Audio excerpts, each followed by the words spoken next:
অনেক দিন আগে এক গ্রামে তিনজন ধূর্ত ছিল। তারা প্রতিদিন কাউকে না কাউকে বোকা বানিয়ে নিজেদের স্বার্থ সিদ্ধি করত। একদিন এক জঙ্গলে গাছের নিচে বসে তারা ফন্দি আঁটছিল কি করে কাকে বোকা বানানো যায়। এমন সময় তারা দেখল একটি লোক একটি ছাগল নিয়ে বাড়ি যাচ্ছে। তখন তাদের মাথায় অমনি ফন্দি এঁটে গেল। তারা তিনজনে লোকটির পিছু নিতে লাগলো।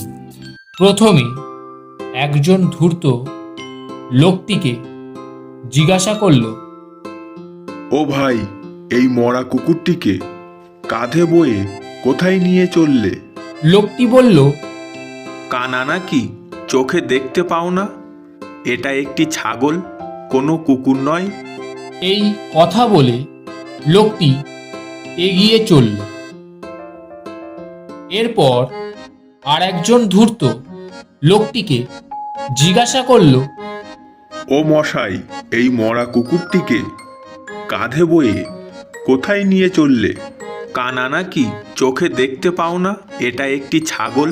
এই বলে লোকটি সেখান থেকে চলে গেল। এরপর আর একজন ধূর্ত এসে ওই একই কথা লোকটিকে জিজ্ঞাসা করল, কিন্তু লোকটি কিছু না বলে সেখান থেকে চলে গেল।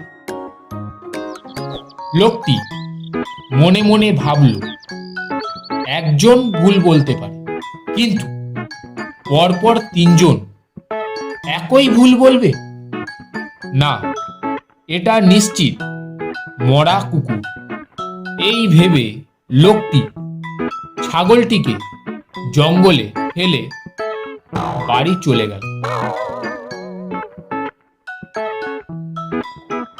তারপর সেই তিনজন ধূর্ত আনন্দ করে ছাগলটির মাংস খেতে লাগলো।